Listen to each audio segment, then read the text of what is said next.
Tu viens de t'acheter ta première voiture, malheureusement à cause de ton budget, tu manques sérieusement de street cred et franchement emmener les filles dedans c'est pas possible. Si tu t'es reconnu dans cette description, c'est que t'es dans le même cas que moi quand j'ai acheté la Fiesta. Alors je te dis bienvenue dans ce nouvel épisode où on va encore retaper la Fiesta et on va gagner en street cred. Allez c'est parti. Yo la fam, j'espère que vous allez bien. Aujourd'hui, nouveau concept pour la Fiesta et tout premier épisode. Vous avez dû remarquer que j'avais moins d'énergie dans cette intro parce que franchement... Ça fait une semaine que je suis malade à cause du bivouac qu'on a fait avec mes amis. Un bivouac, pour ceux qui ne savent pas ce que c'est une randonnée accompagnée d'une nuit sur l'emplacement dans une tente. Donc voilà, ce qui m'a tué, c'est vraiment lorsqu'on marchait, on transpirait, on avait super chaud. Une fois que je transpirais, on s'arrêtait des fois pour faire des pauses. Et il suffisait d'avoir un petit vent pour que, en fait, bah voilà, j'attrape froid et je tombe malade. Et donc voilà, il est possible que parfois la vitesse de parole est super réduite par rapport à d'habitude. Aujourd'hui, ça fait maintenant une semaine et je vais tourner 2 vidéos comme ça. Hein. Allez hop, on y va, on a envie, ouais, youtubeur c'est bien. Revenons maintenant sur la vidéo. Pour ceux qui le savent, la Fiesta, je l'avais achetée lorsque la Rover verte était tombée en panne. Petite particularité de la Fiesta, j'en avais fait une vidéo. Quand je l'ai achetée, elle avait donc plein de défauts. On avait une vraie liste de choses à réparer et de choses ignobles à voir lorsque je roulais avec. Voilà, en gros, avec la Fiesta, je pars de très loin si je veux en faire une voiture de car show. Et bien sûr, rappelez-vous, dans la dernière vidéo, quand Florian est passé à la maison, il a récupéré la Rover. La Rover n'étant plus là, finalement, ça me dégage plus de temps pour m'occuper de la Fiesta. Et surtout, on va pas arrêter les vidéos parce que la Rover n'est pas là. Et ben justement, une idée m'est arrivée en tête. Je m'explique. La Fiesta, lorsque je l'ai achetée, elle m'a coûté vraiment très peu cher. Et lorsque j'achète une voiture, je me demande souvent si je vais la garder ou est-ce que je vais la revendre par la suite. La Fiesta étant maintenant la voiture que j'utilise principalement parce que la Rover n'est pas là, je me suis dit tant qu'à faire autant m'en occuper parce que je la conduis vraiment régulièrement et les gens me voient dedans aussi. J'ai pas envie qu'on me prenne pour un mec qui a volé une voiture, tout simplement. Donc d'où est partie vraiment l'idée du concept, je vais retaper la Fiesta pour peu cher, pas beaucoup d'argent. Et ce que je trouve cool, c'est que du coup pour les personnes qui ont un petit budget pour acheter leur première voiture, et ben ils vont se retrouver dans ces épisodes là. Donc ils pourront suivre au fur et à mesure l'évolution de la Fiesta et ben tout simplement faire de même avec leur propre véhicule. Sur la Fiesta, j'ai donc des jantes en tôle.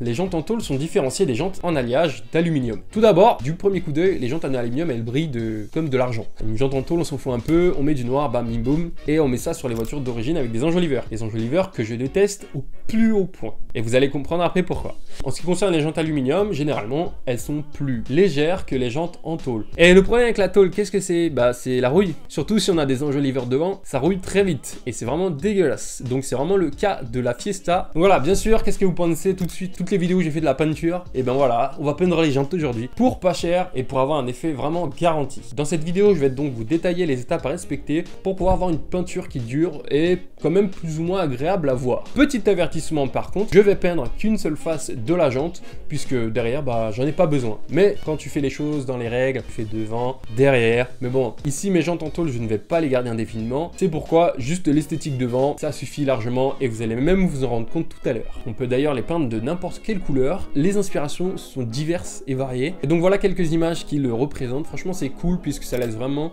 l'esprit créatif de chacun à faire ce qu'il veut. Lourd, j'ai rien de plus à ajouter. Allez c'est parti.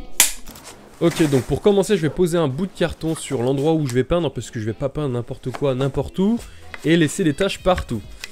Assurez-vous bien sûr qu'il ne reste pas de chien sur l'emplacement et on est parti. Je commence alors à faire un premier nettoyage pour enlever les grosses poussières avec un balai en nylon, ensuite avec une brosse métallique pour tout ce qui accroche assez à la surface. Et enfin, je termine par un nettoyage à l'eau, au produit jante et ensuite c'est bon.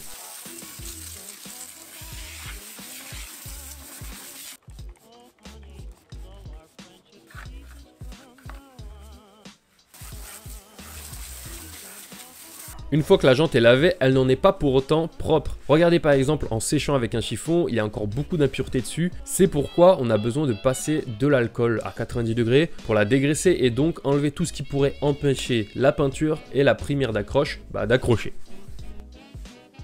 Une fois que tout cela est fait, on peut dire qu'on a une surface sur laquelle on peut travailler. Bien sûr, on ne veut pas peindre les pneus avec tout ça. Ce qu'on va faire, c'est qu'on va protéger tous les éléments qui ne doivent pas être peints, notamment la valve de gonflage de la roue. Pour cela, je vais donc m'aider de cartes à jouer. Bon, là, c'est des cartes de cette famille, ma soeur m'en voudra pas trop de les avoir pris. Et je vais les insérer entre le pneu et la jante. Elles empêcheront la peinture de passer, mais également seront plus proches de la jante pour qu'on puisse la peindre vraiment jusqu'à ses extrémités. Ensuite, pour le pneu, je me sers du scotch de masquage que j'utilise souvent, par exemple pour la peinture de la maison, pour pouvoir éviter que la peinture aille sur les pneus.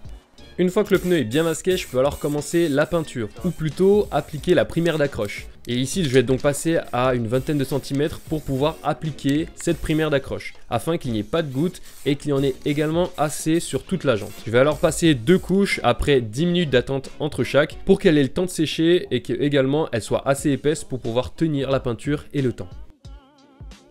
Ça y est, j'ai commencé à appliquer la peinture. Là, on est sur la première couche. Donc après les 2 couches d'après, le résultat commence déjà à bien apparaître. Je suis plutôt satisfait. Là, je suis sur une jante et donc le but étant de rénover les 4 jantes de cette manière. Allez, tchou. Donc enfin à la phase de peinture, je vais passer 3 couches de peinture pour que ce soit assez épais, pareil pour que ça dure dans le temps. J'attends 10 minutes entre chaque temps de séchage. Lorsque l'application de la peinture est terminée, je peux ensuite, après environ 2 heures, appliquer la couche de vernis en plusieurs étapes également. Donc j'y applique 3 couches, une fois que c'est sec, la jante est prête. Et bien sûr, une fois qu'elle est prête, on peut donc enlever tout ce que l'on a mis pour masquer la roue. C'est une étape assez satisfaisante puisque l'on voit comment ça a évolué. Je vous mets donc ici un petit comparatif de la jante avant, après. Bien sûr, ici, pas besoin de vous dire laquelle c'est avant et laquelle après. La différence est vraiment notable. Là, je suis parti pour faire les 4. Ok, je viens de terminer les 3 jantes. Du coup, j'arrive sur la 4e et là, petit problème. Comme vous pouvez le voir, ici, il y a pas mal de rouille sur celle-là. Et le truc, c'est qu'on va pas repeindre directement dessus. On doit d'abord pousser. Parce que si on peint sur la rouille, ça risque de réapparaître derrière. Et ce sera même pire parce que la peinture va empêcher l'humidité de sortir. Je vais faire un ponçage avec une brosse rotative métallique, mais vous pouvez aussi le faire avec un convertisseur de rouille. Comme je n'ai pas à disposition, je vais me tourner sur la brosse rotative.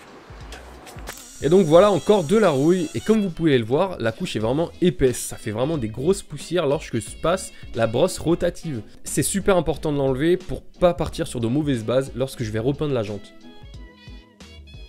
Je viens de terminer le ponçage de la jante et voici donc le résultat. Ici on peut voir que parfois c'est resté noir et parfois c'est argenté. Donc le but final quand on ponce comme ça, c'est bien sûr d'arriver sur l'argenté parce que c'est l'endroit où il y avait de la rouille. Le résultat est pas 100% parfait, d'accord, mais je pense que ça suffira pour permettre à l'anti-rouille de fonctionner, pour empêcher que la rouille se propage encore plus. Et voilà, c'est vraiment pour ça que je déteste les enjoliveurs, parce que les enjoliveurs empêchent la poussière et le carbone qui viennent des freins de pouvoir se libérer et tout simplement de s'échapper, parce qu'elle reste entre l'enjoliveur et la jante. Du coup voilà, toutes les saletés ou le sel qui a été sur la route, et ben il est resté emprisonné là et c'est pour ça que ça a rouillé. Donc voilà, vraiment pourquoi je bannis les enjoliveurs de ma liste.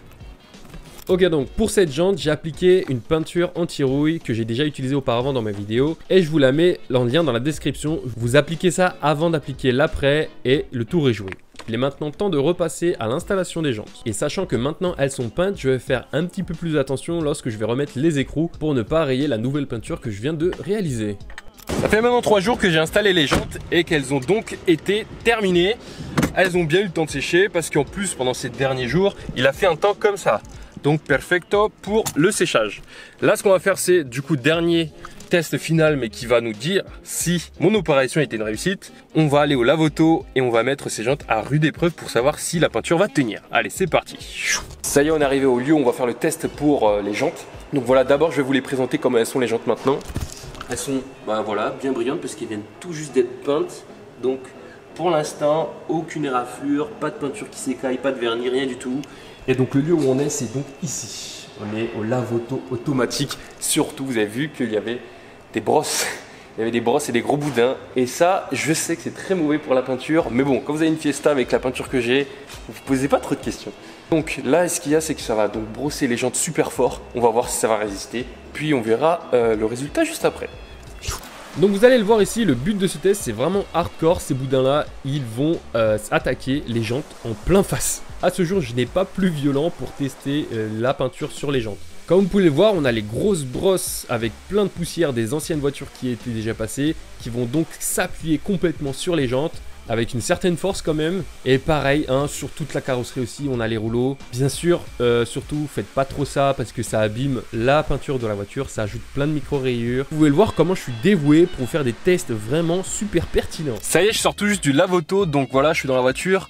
Je n'ai pas regardé ce que ça donne tout de suite. On va regarder ça une fois qu'on sera à la maison. Et aussi j'en profite tout simplement pour aller acheter du lave-glace et du nettoyant pneu. Comme ça et ben, on aura un vrai résultat avec les nouvelles jantes et tout. Bam bam bam. Allez, à tout de suite. Le brillant pneu pour la finition toujours propre. Et donc voici le résultat, il est vraiment sans appel. Regardez la Fiesta avant, ensuite, après. La voiture reprend tout de suite de la valeur, reprend de la street cred instantanément. C'est une amélioration pour laquelle je suis vraiment content, pour vraiment pas cher en plus de ça. Donc voilà, je trouve que ça a été une réussite pour cette vidéo. Dites-moi ce que vous en pensez dans les commentaires et dites-moi la couleur que vous auriez mis pour votre voiture. Et donc voilà, notre tuning est maintenant terminé. Comme vous avez pu le voir, ça fait vachement plus propre. Ça fait moins vieille, c'est plus uniforme. Donc elles ressortent un peu plus du passage de roue, elles sont un peu plus remarquées. D'ailleurs, justement, le jour où j'avais terminé de les peindre, j'avais mis un sondage sur YouTube pour ceux qui ont regardé. Je vous avais demandé de deviner si c'était de nouvelles jantes ou si c'était de la peinture. Et voilà, comme quoi vraiment l'illusion a fonctionné. Certains ont cru que c'était de nouvelles jantes. On fait de la qualité, hein, qualité allemande, hein. Ce qui est cool avec ce procédé, c'est que c'est pas cher. Et là, je suis honnête avec vous, la peinture que j'ai achetée, elle est vraiment pas chère. J'ai acheté la peinture pour jantes, 4 € chez Action, 2 € le vernis, 2 € l'après. Après le test du lave-auto là, et c'est violent, hein, vous avez bien vu. Hein. Et ben voilà, ça reste. Après, je pense que ce sera surtout avec le temps pour voir si ça ne s'écaille pas. Avec la chaleur, avec les aspérités de la rouille, le sel aussi, le sel qui fait rouiller les voitures, c'est cool. Donc pour ceux qui veulent par exemple avoir une tôle bien lisse, un effet à la fin super lisse de la peinture, poncez d'abord. D'ailleurs je vais vous mettre une vidéo ici où je fais la peinture de la coque de rétroviseur. Comme ça vous voyez un peu les étapes qu'il faut suivre pour avoir un aspect lisse. Et voilà pour le premier épisode de la rénovation de la Ford Fiesta. Je vous propose un concours pour la prochaine vidéo. Je vous mets au défi de découvrir la prochaine rénovation que je vais faire sur la Ford Fiesta. Du coup, vous mettez ça en commentaire. Le gagnant, il gagnera... Bah écoutez, proposez-le moi aussi en commentaire parce que j'ai pas eu le temps de y réfléchir. Donc je récapitule. Vous proposez le thème de la prochaine vidéo rénovation et en même temps, ce que vous allez gagner en tant que gagnant de la vidéo. Bon, bien sûr, abusez pas à me dire ouais, tu m'achètes une voiture et tout. Non, non. Et un truc super important en plus des commentaires, surtout, likez la vidéo, abonnez-vous, partagez-la, c'est super important toujours. J'espère vous retrouver sur mes réseaux sociaux, surtout TikTok où je suis super actif, Instagram aussi où je suis super actif. Et également retrouvez-moi sur YouTube pour me soutenir avec une pub que vous pouvez visionner et sur Facebook et Snapchat comme d'habitude. J'espère vous retrouver à très bientôt pour une nouvelle vidéo.